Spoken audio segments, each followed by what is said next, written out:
All right, we're gonna practice miter joints and butt joints. First thing you need to do is take clay from your bag and wedge it. When we wedge clay, our hands are going in this motion. We're trying to get rid of the air bubbles. And the air bubbles, if we have it in the clay and it is fired, air expands. When it's trapped, it's gonna cause your clay to shatter. So we're just going to spiral wedge. You won't hear the air popping, but I just do this about 7 or 8 times, pressing the clay together. Now we're gonna roll out a slab for 3 of these squares. So I'm gonna show you guys how to use the dowels. If you're in the other room, you guys are gonna be using the slab rollers, and I'll show you how to do that in person. But I'm just gonna flatten out my clay a little bit. If I see these big cracks happening, I'm gonna press them flat. I want it a little bit wider than the square to start off with, so I only have to roll one way. So I'm just going to press it.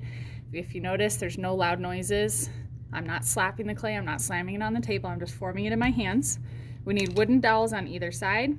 And when you roll, you start in the middle and you roll up. And I have newspaper underneath. I start in the middle and I roll down. I kind of wiggle it back and forth. You can see the newspaper starting to wrinkle a little bit, so it's starting to tear it.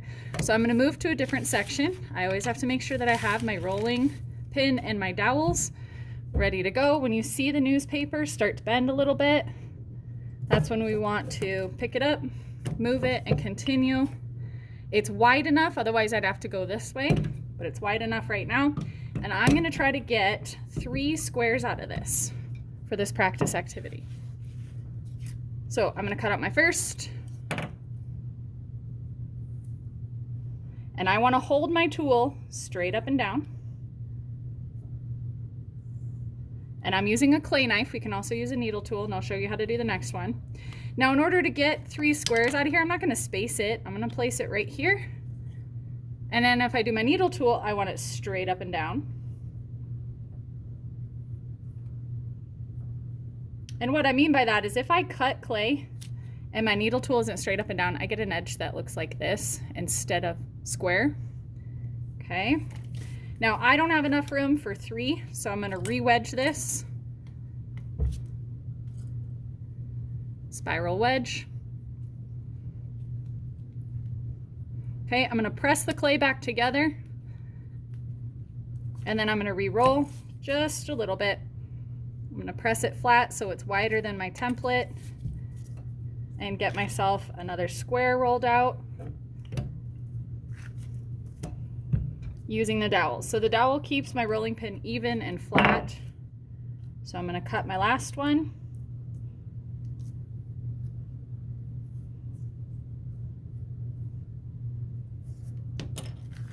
Okay.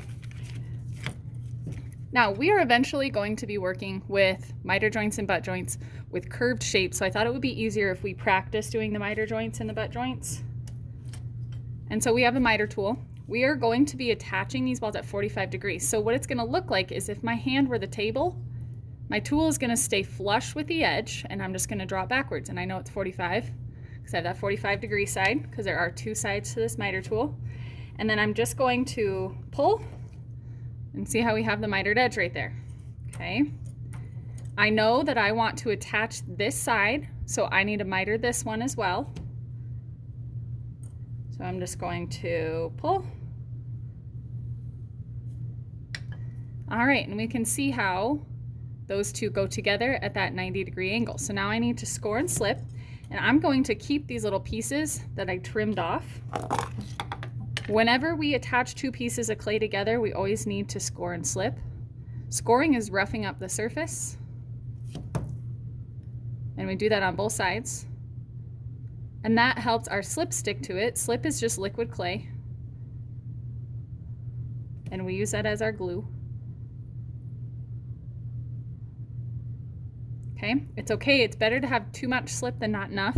I want to make sure that all of the score marks are filled so I don't trap any air. And then I'm going to put these together, and I just kind of wiggle. And I like to do it flat on the table so I know the bottom's flat. But I wiggle until the pieces are stuck together and they don't move anymore. And then you see the crease here. Now I can take my finger and I can draw it across to fully close that gap right there. Now on the inside, we're gonna add support.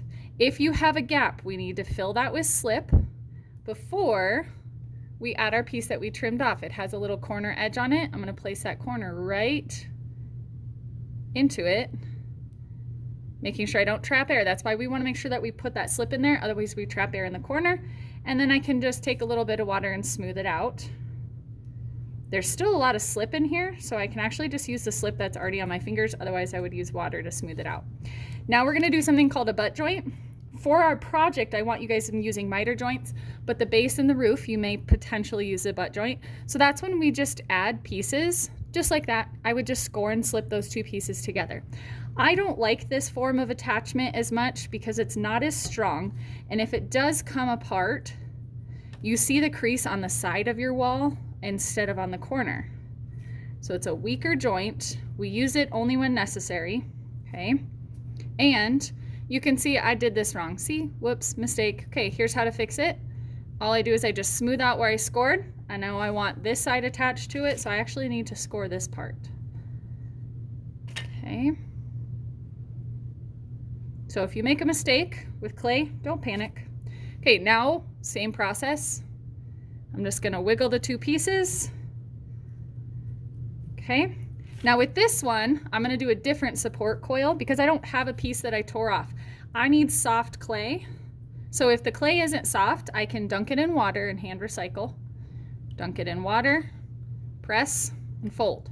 I want soft clay, otherwise I'm gonna be pushing too hard on my walls and I might separate it. So I press and fold. This is called hand recycling. So if you don't have time to dunk it in water and stick it in your bag overnight and let it rehydrate, you can always do this in class. So I'm just pressing and folding, continuing. You're gonna feel like it's slip on the outside of it until it evens out. You don't feel any little chunks of clay. And here we go. Now we have some nice soft clay. So I'm just gonna use the palms of my hand, roll a coil about the thickness of a pencil. I'm gonna tear this. I do not want you guys to do this step, but I need you to see what I'm doing. So I'm just gonna pull this wall back from my miter joint. Okay, I scored and slipped this together, but I have a gap, so I'm still going to apply a little bit of slip to fill that. Then I'm going to place my support coil in there and push and push. Okay, so I'm blending from one side, and I don't do this with the finger that I have all the slip on because my fingers would just slip around. I need to actually grip onto that clay a little bit to move it around, and then I would smooth it out. So I like to use the pieces that I trimmed off and miter joints because it looks nicer on the inside. I would end up smoothing this off. Support coils, I have to put quite a bit of pressure. Now you can see the outside, you can see where that seam is. And so I'd have to use my finger and a flat metal scraper and smooth everything out. And so I prefer miter joints over butt joints. I want you guys to practice both today. So when I tell you to miter this edge and create a 45-degree angle on a curved side, it's not quite as confusing, okay, when we start our houses.